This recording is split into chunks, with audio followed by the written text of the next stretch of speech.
बिस्मिल्लाहिर्रहमानिर्रहीम। अस्सलाम वालेकुम नाज़रीन, आप देख रहे हैं आवाज़। मैं हूं बैरिस्टर एहतिशाम अमीरुद्दीन। मैंने कल भी जिक्र किया था कि इमरान खान साहब जो एंटी करप्शन मैंडेट लेकर हुकूमत में आए थे, सबकी नज़रें इमरान खान साहब पर थी कि एहतसाब होगा और कड़ा एहतसाब होगा और इस मुल्क को जो लूटा गया है पिछले 74 सालों में वो रकम रिकवर की जाएगी और फिर पाकिस्तान के गरीब अवाम पर लगाई जाएगी। ये मैं नहीं कह रहा, ये इमरान खान साहब कहते थे, ये उनके सफ़े अव्वल की टीम कहती थी, ये मुराद सईद साहब कहते थे। लेकिन कल जो मैंने स्टोरी पर बात की थी 190 मिलियन पाउंड, वो होशरुबा थी। यानी कि इमरान खान साहब के दौरे हुकूमत में बाहर के मुल्कों से जो लूटी हुई दौलत मुबैना तौर पे पाकिस्तान की करप्शन का पैसा है, वो इमरान खान साहब की हुकूमत तो 1 रुपया वापस नहीं ला सकी। उसमें तो हमें जुर्माने ही हुए ब्रॉडशीट की शक्ल में। लेकिन जो पैसा NCA ने 190 मिलियन पाउंड पाकिस्तान की हुकूमत को दिया कि ये पकड़ें जी, ये हमने पैसा पकड़ा है, इसके एहसास हमें बताए, ज़राए हमें बताए नहीं जा सके, आप लोग वापस ले लें।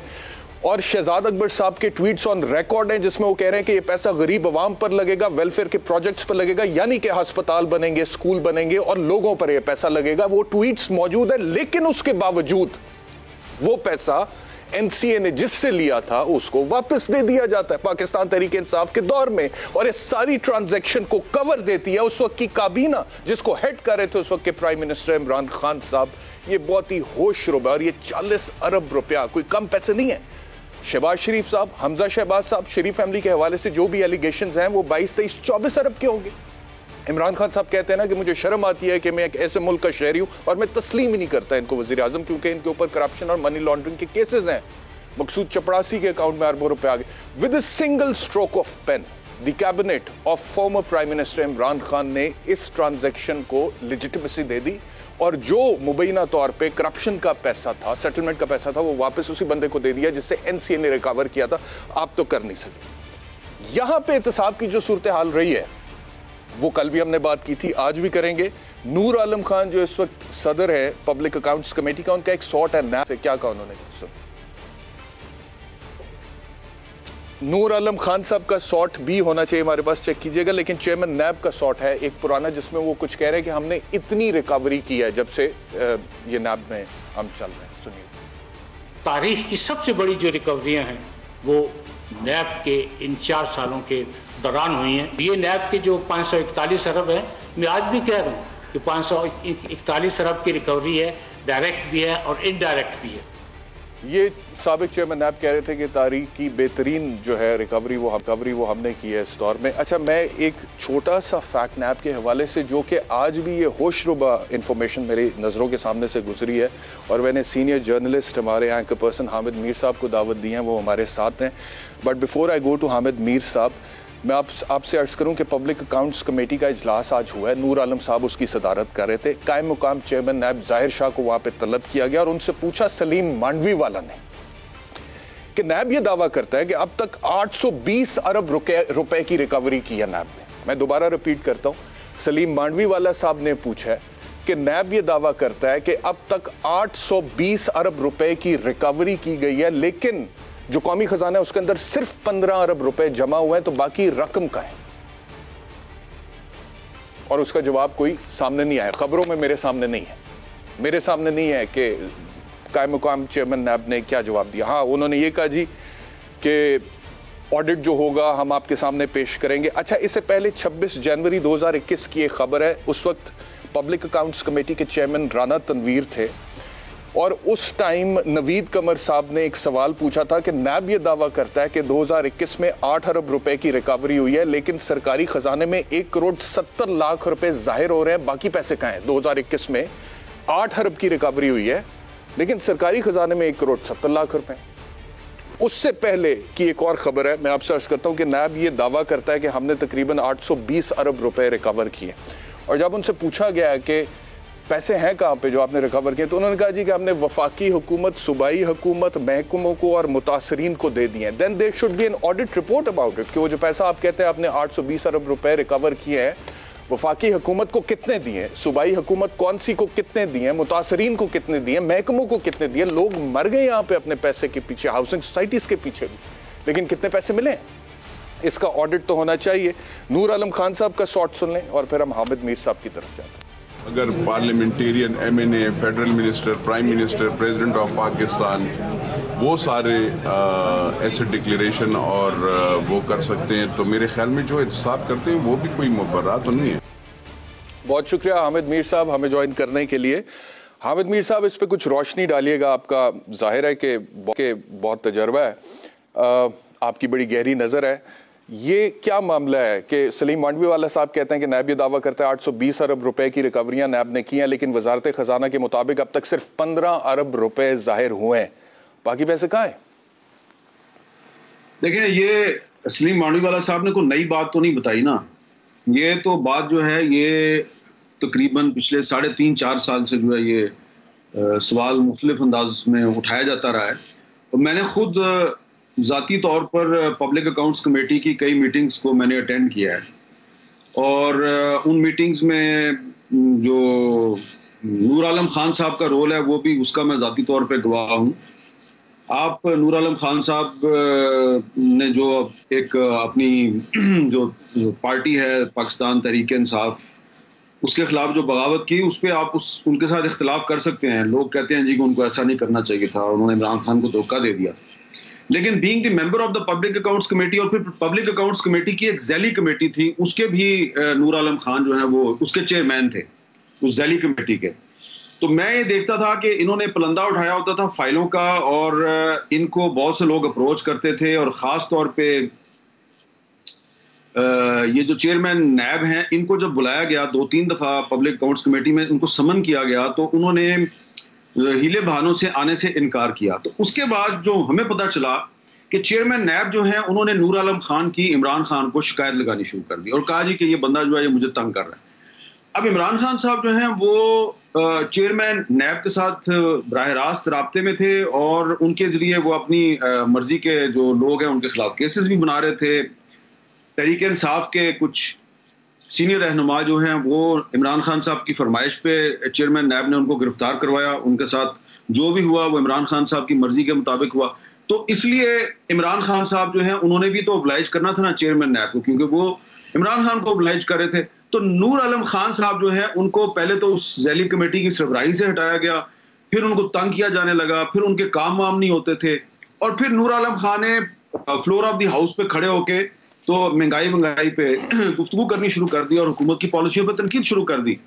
तो ये जो सारा मामला है, इसमें उस वक्त भी ये बात जो है ये उस वक्त भी डिस्कस होती थी पब्लिक अकाउंट्स कमेटी के इजलास में। राना तनवीर साहब इसके चेयरमैन थे, तो उन्होंने कई दफा नैब के ऑफिशियल्स को बुला के पूछा कि भाई ये जो आपने ये किताबें छापी हैं, क्योंकि नैब ने एक किताब छापी थी, और आपको शायद याद हो कि नैब ने अपनी कारकर्दगी जो है वो एक पम्फलेट की सूरत में छाप के, तो सुबह जो अखबारात के बंडल लोगों के घरों में आते हैं ना, तो वो उन बंडलों में वो नैब की कारकर्दगी जो है उसका एक पम्फलेट जो है वो भी तकसीम किया गया। उस पम्फलेट की बुनियाद पर राना तनवीर साहब ने कहा कि इसमें आपने ये दावा किया कि आपने अरबों रुपए जो है वो सरकारी खजाने में जमा करवाए हैं, तो ये बताएंगे ये अरबों रुपए जो है ये वजारत खजाना जो है मिनिस्ट्री ऑफ फाइनेंस का ऑफिशियल भी वहां मौजूद था, तो ये सामने बैठे हैं, इनसे आप पूछ के बताएं, कंफर्म करें कि वो पैसे किधर गए हैं। तो उस वक्त जब ये बात तकरीबन 1.5-2 साल पहले किया है, तो उस वक्त भी कोई फर्क था ना, जो नैब का दावा था और जो पैसे मिनिस्ट्री ऑफ फाइनेंस के पास आए थे, तो उसमें उस वक्त भी फर्क जो है वो तकरीबन कोई 650-700 अरब रुपए का था। अब जो है वो तकरीबन 805 अरब रुपए का फर्क है।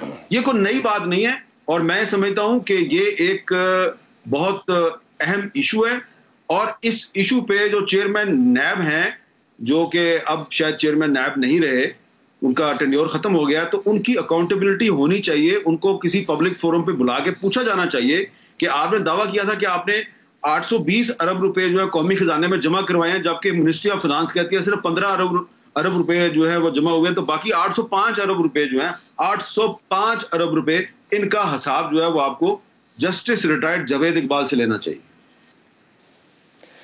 और कोई छोटी रकम नहीं है ना हामिद मीर साहब, मतलब कि आप कहते हैं कि 820 अरब रुपए हमने रिकवर किए हैं, और उसमें से 15 अरब रुपए वजारत खजाना के रिकॉर्ड में आ रहे हैं, और बाकी 805 अरब रुपए कोई छोटी रकम नहीं है, जिसके हवाले से आप कहते हैं कि हमने वफाकी और सूबाई हुकूमतों को पैसे वापस किए हैं, कुछ महकमों को किए हैं, कुछ मुतासरीन को किए हैं। एक वकील होने की हैसियत से मैंने तो देखा है कि मुतासरीन की क्या हालत होती है, उनका क्लेम कितने का होता है, रजिस्टर कितने का होता है, बाद में उनको रिकवरी कितने की होती है, उस रिकवरी में क्या चलता है, ये सारे मामला मैंने देखे हुए। लेकिन बहरहाल मीर साहब, ये जो आज पब्लिक अकाउंट्स कमेटी की मीटिंग हुई है, इसमें ये जो नूर आलम खान साहब का आप जिक्र कर रहे हैं, ये भी कहा उन्होंने दौरान इजलास के नैब के अफसरों की तनख्वाहों में रात और उनके ज़ेर इस्तेमाल गाड़ियों की तफसीलात भी हमें बताई जाएं। नैब अफसरान इनके बच्चों, बहन भाइयों, वालिदैन के असासे डिक्लेयर करने का हुक्म भी दिया है। इस मौके पर चेयरमैन पब्लिक अकाउंट्स कमेटी ने नैब को यह भी हिदायत की है कि जो सवालनामा आप मुल्जिमान को देते हैं, अपने एसेट्स डिक्लेयर करें क्या क्या है, वही आप हमें भी भर के दें और अपने तमाम करीबी रिश्तेदारों को भी भेजें। जिसके ऊपर डीजी नैब ने कहा है कि उससे पहले फिर आप ऐसा करें कि पूरे नैब के महकमे को मुल्जिम करार दे दें, क्योंकि वो सवालनामा तो हम मुल्जिमों को देते हैं। तो उसके ऊपर फिर नूर आलम खान साहब ने यह कहा कि अगर बाकी लोग सियासतदान या ब्यूरोक्रेट्स अपने असासे डिक्लेयर कर सकते हैं तो आप लोग क्यों नहीं डिक्लेयर कर सकते? तो आपके ख्याल में ये दुरुस्त है नूर आलम साहब की ये डिमांड? देखिए, मैं एक दफा फिर बड़े अदब से अर्ज करूंगा एहतिशाम साहब कि ये को नूर आलम खान साहब ने पहली दफा ये बात नहीं कही वहां पे। As an eyewitness, as a journalist, public accounts committee के कई इजलासों में शिरकत के दौरान ये सवाल नैब के जो ऑफिशियल्स वहां पे आते रहे हैं उनसे पूछा जाता रहा है और उन्होंने कभी जवाब नहीं दिया, कभी उन्होंने जवाब नहीं दिया। और उनका रवैया जो है वो बड़ा उसमें जो है वो तकब्बर से भरपूर होता है और उसमें ऐसा लगता है कि खप्ते अजमत की मैं क्या ट्रांसलेशन करूं कि हम ही सबसे अजीम हैं, बाकी आप तो बहुत घटिया लोग हैं। इस तरह का कोई रवैया इनका होता है वहां पे। और इसमें मैं क्योंकि नैब के कुछ ऑफिशियल्स जो हैं जो पिछले 3-4 साल से नैब के साथ वाबस्ता है, उनकी मैंने वर्किंग को बड़े क्लोज देखा हुआ है और मुझे ये पता है कि ये जो कहते हैं ना जी कि फिर आप पहले नैब को मुल्जिम डिक्लेयर कर दें, तो जो मुल्जमान इनके पास होते थे तो उन मुल्जमान के साथ ट्रीटमेंट क्या मुल्जमान वाली होती थी या कोई शाही मेहमानों वाली होती थी? तो जो कुछ मुल्जमान हैं उनके साथ तो ये शाही मेहमानों वाला सलूक करते थे और कुछ मुल्जमान जो हैं ये उनके साथ बहुत ही घटिया और तज़हीक अमेज़ सलूक करते थे। और ये सलूक जो है इसकी बुनियाद कोई टेलीफोन कॉल होती थी। टेलीफोन कॉल आती थी तो शाही मेहमान वाला सलूक होता था, टेलीफोन कॉल आती थी तो अच्छा भला आदमी, बेशक वो साबिक वज़ीर आज़म है या बेशक वो साबिक वज़ीर ख़ारिजा है, तो उसको वॉशरूम में जब वो जाता था तो वहां पे भी उसको पता होता था कि ये मुझे देख रहे हैं, ये मुझे देख रहे हैं। यहां तक कि मैं आपको बताऊं कि आसिफ जरदारी साहब जो हैं, एक दफा उन्होंने ये बात जो है उनको पता चल गई कि जब मैं ये वॉशरूम में जाता हूं तो एक कैमरा लगा हुआ है तो ये मुझे वहां पे देखते हैं। तो वो जब वॉशरूम से निकले तो वो साथ वाले कमरे में घुस गए और उन्होंने कैमरा पकड़ लिया। तो ये इस तरह के सलूक करते रहे। और शहबाज शरीफ साहब के साथ भी इस तरह का सलूक हुआ, ख्वाजा आसिफ साहब के साथ ये सलूक हुआ, शाहिद खान अब्बासी के साथ ये सलूक हुआ। लेकिन कुछ लोग ऐसे थे जिनके साथ ये बड़ा शाही मेहमान वाला सलूक करते थे। लेकिन ये जो कुछ भी होता था तो ये टेलीफोन कॉल भी होता था और टेलीफोन कॉल जो है वो आपको पता है टेलीफोन कॉल किसकी होती थी। लिहाजा ये नैब जो है इसके बारे में सुप्रीम कोर्ट के एक जज साहब थे मकबूल बाकिर साहब, उन्होंने अपनी जजमेंट में बिल्कुल सही लिखा था, ये पॉलिटिकल इंजीनियरिंग का इदारा है, ये कोई अकाउंटेबिलिटी का इदारा नहीं है। लिहाजा नैब के वो ऑफिशियल्स जो कहते हैं ना जी आप पहले हमें मुल्जिम डिक्लेयर करें फिर हमसे पूछ गुछ करें, उनकी खिदमत में अर्ज है कि भाई आप अकाउंटेबिलिटी तो कर ही नहीं रहे थे, आप तो पॉलिटिकल इंजीनियरिंग कर रहे थे। ये तो सुप्रीम कोर्ट ने आपके बारे में कहा है और पॉलिटिकल इंजीनियरिंग का जो इल्जाम है उसके बाद आप मुल्जिम हैं तो आपको जवाब देना पड़ेगा। अच्छा, जो आप सलूक की बात कर रहे थे ना हामिद मीर साहब, आपने तो ये भी देखा कि असातिज़ा को भी हथकड़ी लगा के और बड़ा बुरा रवैया रखा गया, कुछ असातिज़ा के साथ उनको अदालत में पेश किया गया। और आप बिल्कुल दुरुस्त फरमा रहे हैं, मेरे ज़हन में यही बात आ रही थी कि सुप्रीम कोर्ट ने कहा था कि ये पॉलिटिकल इंजीनियरिंग के टूल के तौर पर नैब को इस्तेमाल किया जा रहा है। और जहाँ तक रवैये की बात है, चलें इसमें तो कोई शक नहीं है, कानून तकाजा करता है कि कानूनी तौर पर इंसानी जो हैं एथिक्स उसके मुताबिक रवैया होना चाहिए। बट यहाँ पर हम बात कुछ और कर रहे हैं, हम इनकी फंक्शनिंग या एडमिनिस्ट्रेशन की इस वक्त बात नहीं कर रहे, हम तो ये बात कर रहे हैं भाई आप लोगों ने चोरी पकड़नी थी, आप कहते हैं हमने चोरी पकड़ ली 820 अरब रुपए की। अब जो सामने रिकॉर्ड बता रहा है वो कहता है 15 अरब रुपए आपने सरकारी खजाने में जमा कराया है, बाकी का हिसाब देना।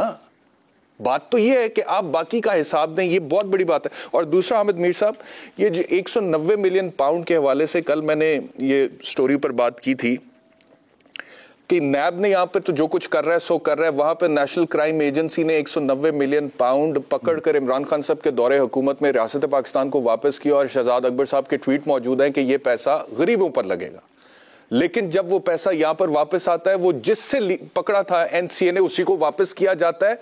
और काबीना का एक लेटर मौजूद है जो कल हम समा टीवी पर दिखाते रहे हैं, जिसने कवर दिया उस ट्रांजैक्शन को कि जो पैसा वापस किया गया, सेटलमेंट का पैसा, और फिर लिख दिया गया कि ये सील कर दिए।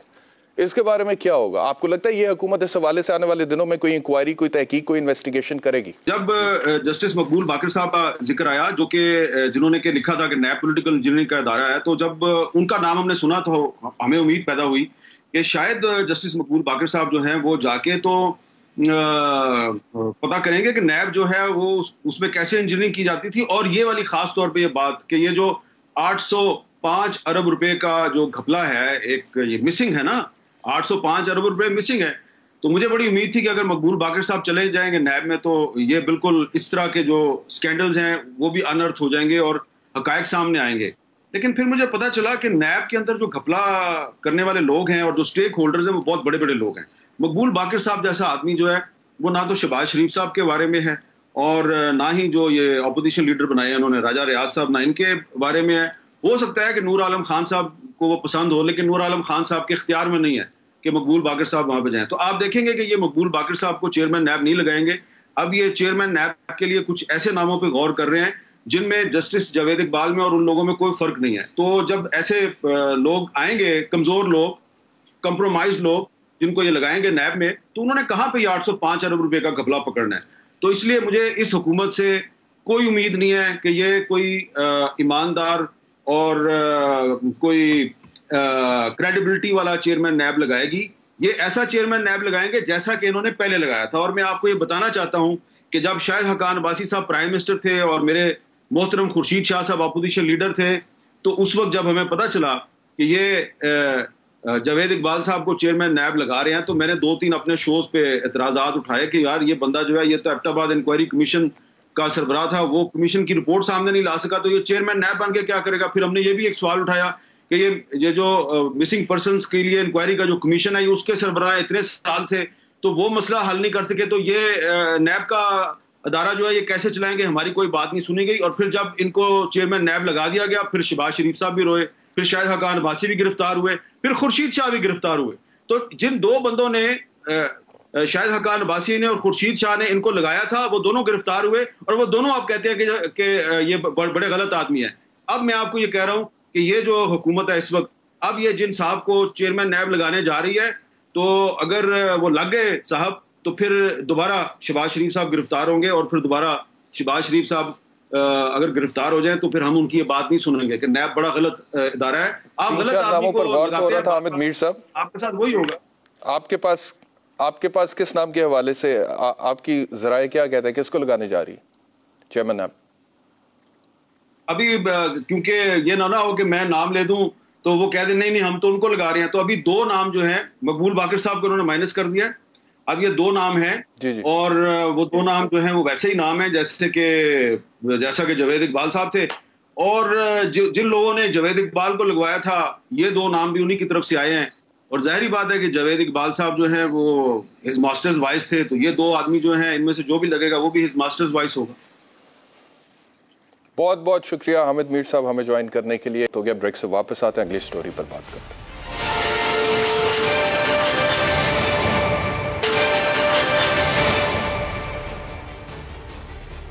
वेलकम बैक टू आवाज़। इमरान खान साहब ने गुफ्तगू करते हुए आज ये कहा है कि ये जो हुकूमत है ये नेशनल सिक्योरिटी के लिए खतरा बन गई है क्योंकि मईशत इनसे संभाली नहीं जा रही है। क्या कहा खान साहब ने, सुनो। इनके आने से माशत भी नीचे, महंगाई भी बढ़ गई और आगे मजीद जो मुल्क का मुस्तकबिल है वो खतरे में है। ये हमारी नेशनल सिक्योरिटी के लिए सबसे बड़ा खतरा ये है। तो वो कह रहे हैं जी कि मईशत क्योंकि इनसे संभाली नहीं जा रही है तो हमारे मुल्क के लिए सबसे बड़ा खतरा ये है और अब ये नेशनल सिक्योरिटी के लिए खतरा बन चुके हुए।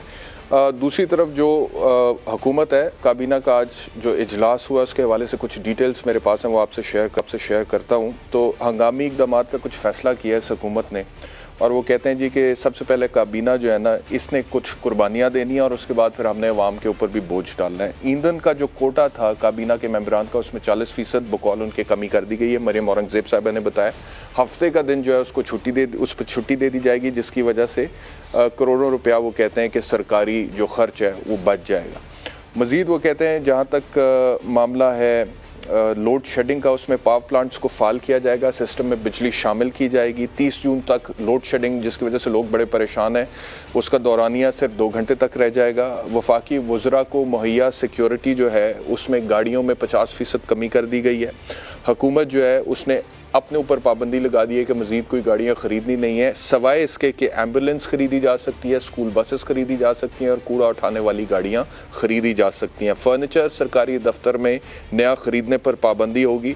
सरकारी अफसरान के गैर ज़रूरी बैनुल-अक़वामी दौरों पर भी पाबंदी होगी और बिजली, गैस और पानी के अखराजात में 10% कमी होगी। एक तो ये इनकी तरफ से है। दूसरा, लोड शेडिंग का जहाँ तक ताल्लुक़ है, वो ये हुकूमत हमें बताती है कि 6 से 15 जून तक 3.5 घंटे लोड शेडिंग की मंजूरी वफाकी काबीना ने दे दी है, यानी कि 15 जून तक तो आप लोगों को 3.5 घंटे लोड शेडिंग बर्दाश्त करनी पड़ेगी। 16 जून से कहते हैं जी कि साहिवाल के कोयले से चलने वाले प्लांट में 600 मेगावाट बिजली सिस्टम में शामिल हो जाएगी। 25 से 29 जून के दरमियान कराची के K2 पावर प्लांट में 1040 मेगावाट बिजली सिस्टम में शामिल हो जाएगी और पोर्ट कासिम में जो कोयले से चलने वाला पावर प्लांट है 30 जून तक 600 मेगावाट वहाँ से भी शामिल हो जाएगा और 30 जून के बाद बिजली जो है वो तकरीबन 2 घंटे की लोड शेडिंग आपको आवाम को बर्दाश्त करनी पड़ेगी। बाकी मामला जो है वो उसके बाद सेटल होंगे। अब सवाल ये पैदा होता है कि ये जो हमें बताया जा रहा है कि ये स्टेप्स उठाए जा रहे हैं और काबीना के मेंबरान भी कुछ कुर्बानी दे रहे हैं और इसके बाद फिर अवाम पे भी बोझ डालेंगे, क्या ये काफ़ी है? कैसे मसला हल हो जाएगा? एक तरफ पेट्रोल इतना महंगा हो गया, डॉलर आपसे कंट्रोल नहीं हो रहा, स्टॉक मार्केट में कोई खबरें अच्छी नहीं आ रही हैं, IMF के साथ आपकी डील है, मिफ्ता इस्माइल साहब ये कह चुके हैं कि आने वाले बजट में टैक्स में इजाफा किया जाएगा। दूसरी तरफ ये हुकूमत कहती है कि मईशत हमें बड़ी बुरी हालत में मिली थी, सख्त फैसले हमें लेने पड़ेंगे और हमने सियासत नहीं, हमने रियासत बचानी है, इस वजह से हम ये सख्त फैसले कर रहे हैं। एक और ज़राए की खबर ये है कि काबीना के इजलास में आज वज़ीर आज़म साहब को ये बताया गया, शहबाज शरीफ साहब को, कि ग्रेड 20 के जो अफसरान हैं उनको 60,000, ग्रेड 21 के अफसरान को 75,000 और ग्रेड 22 के अफसरान को 90,000 रुपये पेट्रोल अलाउंस मिलता है, जिस पर प्राइम मिनिस्टर ने यह कहा कि जब उनको गाड़ियां मिली हुई हैं तो पेट्रोल अलाउंस क्यों मिलता है? या तो सिर्फ पेट्रोल अलाउंस दें या फिर गाड़ियां दें। अब इस पर अमल दरामद होता है नहीं होता, खबर कब आएगी, जब जैसे आएगी हम आपसे वो भी शेयर करेंगे। तो ये सूरत हाल है इस हुकूमत की। इमरान खान साहब जिसको कह रहे हैं कि नेशनल सिक्योरिटी के लिए ख़तरा है, उनकी तरफ से ये पॉइंट ऑफ व्यू है कि हम ये इकदाम उठा रहे हैं। मजीद इमरान खान साहब ने कहा है कि मुझे अब चाहे आप गिरफ्तार भी कर लें तो हकीकी आज़ादी की तहरीक चलती रहेगी। ये भी सुन, इनकी कोशिश ये है कि इमरान खान को किसी तरह किसी केस में बंद करो ताकि ये सारी तहरीक रह जाए। हकीकी आजादी की तहरीक, चाहे ये जेलों में डाले या जो मर्जी करे, ये अब तहरीक खत्म नहीं होगी। तो ये वो कह रहे हैं कि ये तहरीक ख़त्म नहीं होगी, चाहे मुझे गिरफ्तार भी कर लिया जाए, उसके बावजूद ये तहरीक चलती रहेगी। ये इमरान खान साहब का कहना है। लेकिन जब वो नेशनल सिक्योरिटी के हवाले से बात करते हैं तो मैं ये सोचता हूँ कि जब आप कहते हैं कि बैरूनी साजिश हो गई जिसके नतीजे में पाकिस्तान में रजीम चेंज हो गया, तो तब नेशनल सिक्योरिटी क्या कॉम्प्रोमाइज़ नहीं होती है, हिट नहीं होती है? यानी कि कोई छोटी बात नहीं है। हम खुद कहें कि ये 22 करोड़ लोगों का एक मुल्क है जिसकी फ़ौज है जो दुनिया की ताकतवर तरीन फ़ौजों में आती है और जिसकी इंटेलिजेंस एजेंसी ISI बड़ा ज़बरदस्त काम करती है, पूरी दुनिया में एक्नॉलेज किया जाता है। उसके हवाले से आप ये कह देते हैं कि उस मुल्क में एक under secretary of state level के ऑफिसर ने कहा एम्बेसडर को, और उसके बाद बैरूनी साजिश हुई, उसके बाद रजीम चेंज हुआ, ना इंटेलिजेंस एजेंसी को पता लगा, ना फ़ौज को पता लगा, ना अदालत को पता लगा और ये हुकूमत बदल गई है। तो जब आप ये कहते हैं तो क्या तब आप कौमी सलामती को नुकसान नहीं पहुंचाते? क्या पाकिस्तान यमन है? क्या पाकिस्तान युगांडा है? क्या पाकिस्तान सीरिया है? क्या पाकिस्तान लिबिया है? क्या पाकिस्तान कोई और ऐसा मुल्क है जहाँ पे रजीम चेंज इतनी आसानी से होते रहे? तो ऐसी बात नहीं है। 2022 का पाकिस्तान काफ़ी मुख्तलिफ है। बहरहाल, coming back to the economy, Miftah Ismail ने आज पेट्रोल के हवाले से क्या कहा?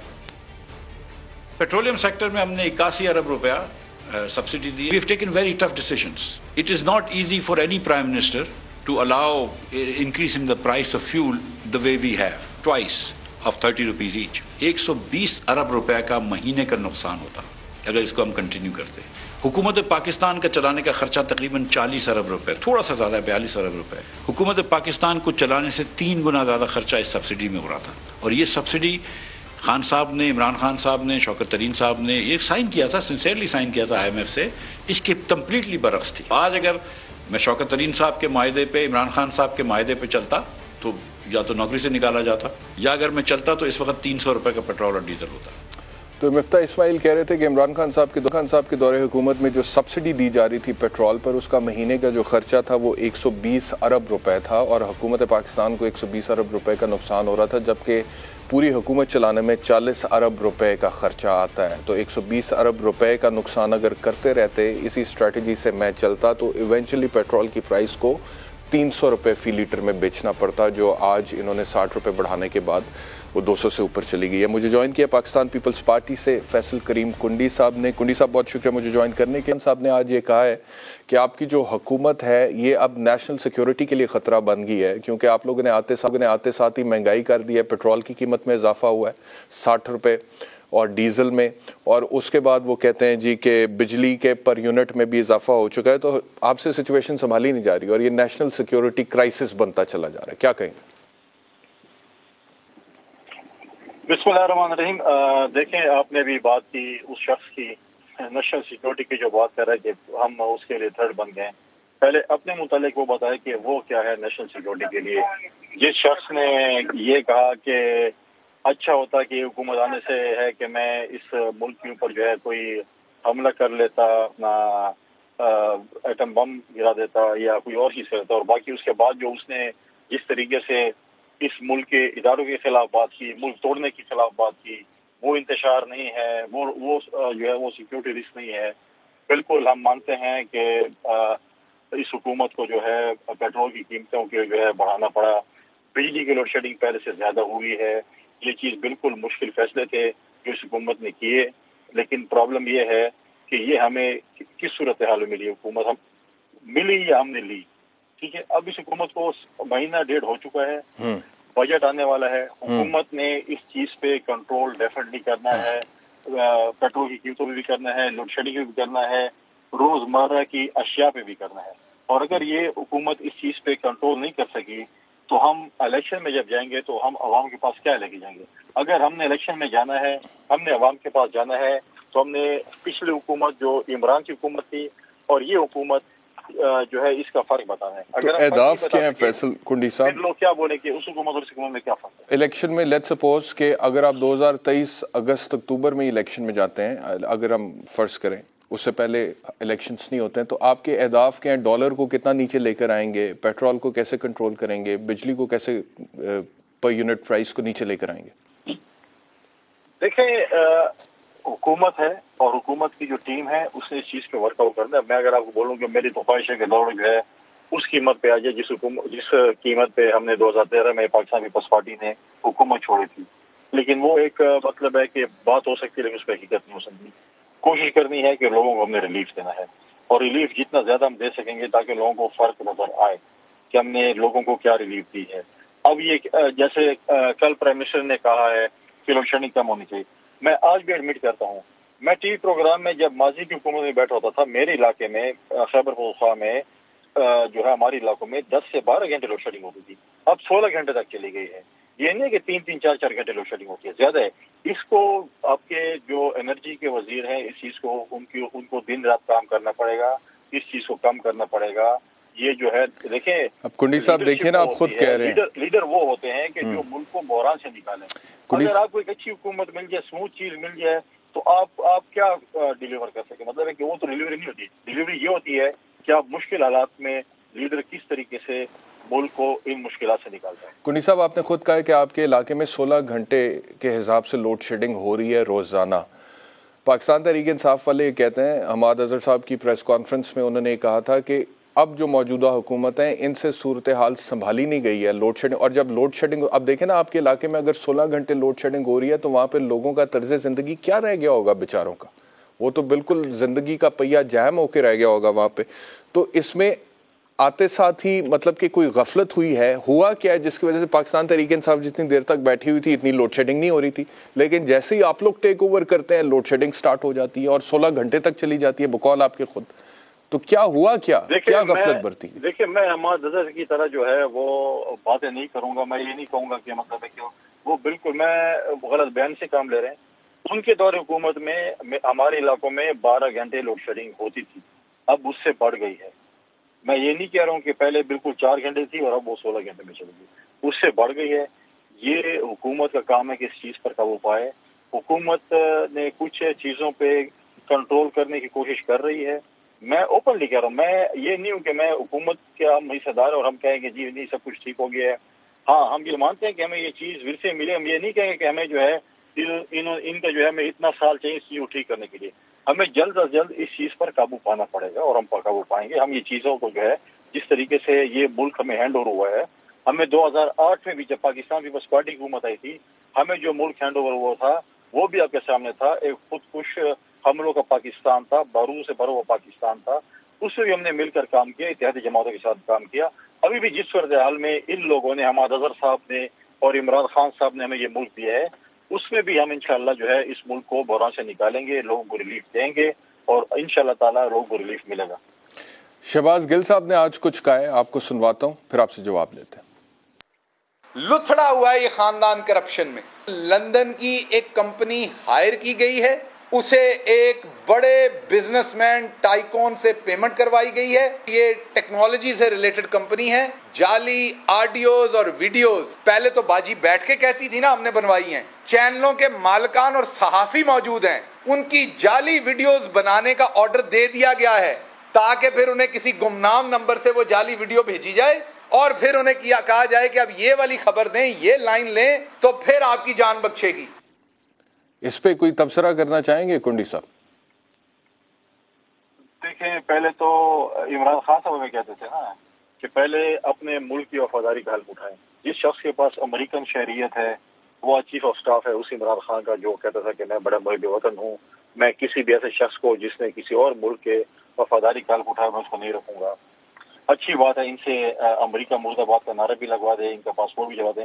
जहाँ तक बात कर रहे हैं, बिल्कुल अगर उन्होंने मरियम नवाज साहबा की बात की है, PMLN के हमारे दोस्त आए उनको रिफर करिए, लेकिन ये बताएं कि इनकी जो 2 ऑडियो लीक हुए हैं, एक में जरदारी साहब के पाँव पड़ रहे थे इमरान खान साहब, कल जो है वो परसों जो है एक वीडियो लीक हुई है पाकिस्तान के एक बड़े बिजनेस टाइकून की और उनकी बेटी की, जिसमें ऑडियो लीक हुई है जिसमें फरा गोगी साहब बता रही हैं कि हमारी जो है उस वक्त की खातून अव्वल को क्या चीज पसंद है, क्या चीज होनी चाहिए, क्या नहीं होनी चाहिए। ये तो अभी पार्टी शुरू हुई है, बाकी कितनी पता नहीं इनकी चीजें आनी है। इन्होंने जिस तरीके से फॉरेन फंडिंग में घपले किए हैं, जिस तरीके से बाकी चीजों में किए हैं, अभी तो ये जो ऑडियो लीक्स हैं, इससे जुड़े हुए जो मामलात हैं, ऑडियो लीक से जुड़े हुए जो मामलात हैं, शामिल है और इमरान खान भी शामिल है, कुंडी साहब इनको भुगतनी पड़ेगी। ऑडियो लीक से जुड़े हुए जो मामलात हैं, इस पर आप लोग इन्वेस्टिगेट करेंगे? इस हुकूमत में एहतसाब होगा? देखें, बिल्कुल होना चाहिए, होना तो चाहिए, लेकिन होगा या नहीं होगा? पाकिस्तान पीपल्स पार्टी कह रहा हूँ, हुकूमत को इनकी इन्वेस्टिगेशन होनी चाहिए, पहले की भी होनी चाहिए। हम इस मुल्क में देखें 70 साल से ज्यादा इस मुल्क की आजादी के हो चुके हैं। आज भी इस मुल्क में साबिक सदर के जो है वो फोन टेप होते हैं। इमरान खान उस वक्त वजीर आजम थे, अपने चहेते DGIB से उन्होंने लोगों के फोन टेप कराए, ये तो आपके सामने है। अगर उसके भी वो होनी चाहिए। देखें, अगर साबिक सदर के इस मुल्क में फोन टेप होते हो तो बाकी शहरों में क्या हाल होगा आपको देखें। कुंडी साहब बहुत शुक्रिया, वक्त खत्म हो गया मेरे पास। हमें ज्वाइन करने के लिए एक ब्रेक लेते हैं, ब्रेक के बाद वापस आते हैं।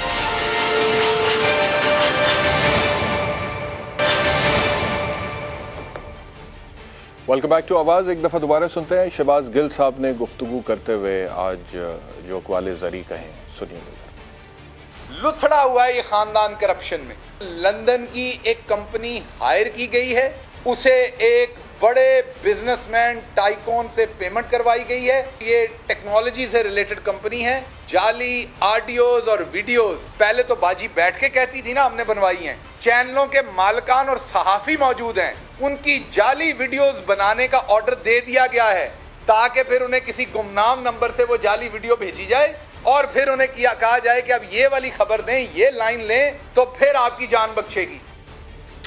ये चीफ ऑफ स्टाफ हैं जनाब मोहतरम इमरान खान साहब के, जो कि किसी ख़ानदान के हवाले से बात कर रहे थे और सर्टनली उनका इशारा शरीफ ख़ानदान की तरफ था और जरदारी साहब को भी कह सकते हैं। वो या अपने बाकी कोई सियासी मुखालफीन जो है उनके हवाले से भी बात कर सकते हैं, लेकिन मेरे ख्याल में यहाँ पर इशारा उनका शरीफ फैमिली की तरफ था। भाई शरीफ फैमिली के ऊपर जो भी करप्शन के इल्ज़ामात हैं, हम कई दफ़ा कह चुके हुए हैं, अदालतों में चलने चाहिए मामलात और मंतकी अंजाम को पहुँचने चाहिए, और अगर कोई करप्शन हुई है तो उस हवाले से पैसा रिकवर भी होना चाहिए, जो सबसे पहले आपने करना था। आपने कहा था ना कि जी हम आएंगे तो उसके बाद फिर हम रिकवरी करेंगे। आपकी परफॉर्मेंस क्या है 3.5 साल की अकाउंटेबिलिटी की?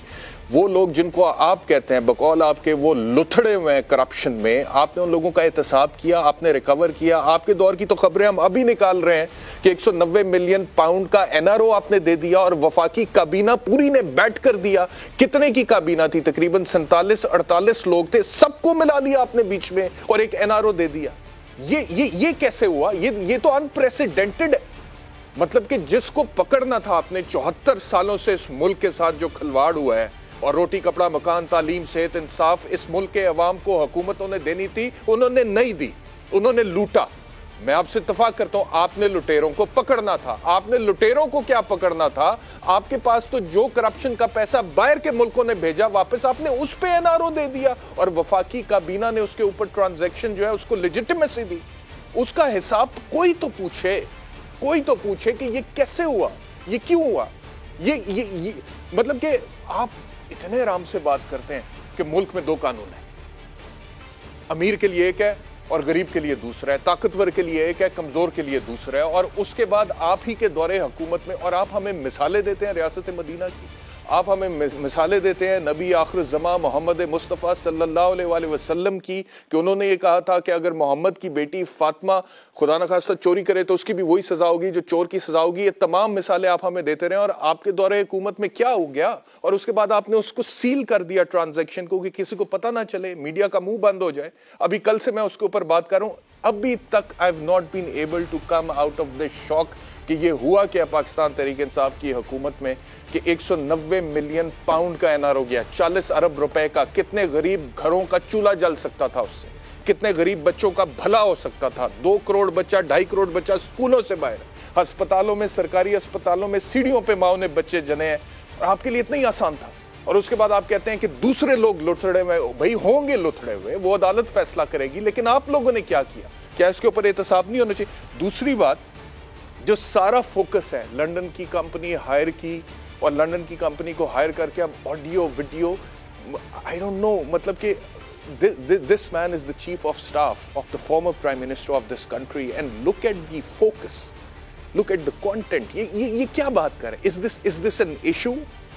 पाकिस्तान के अवाम के इश्यूज में से ये एक इशू है जिसकी आप बात करें।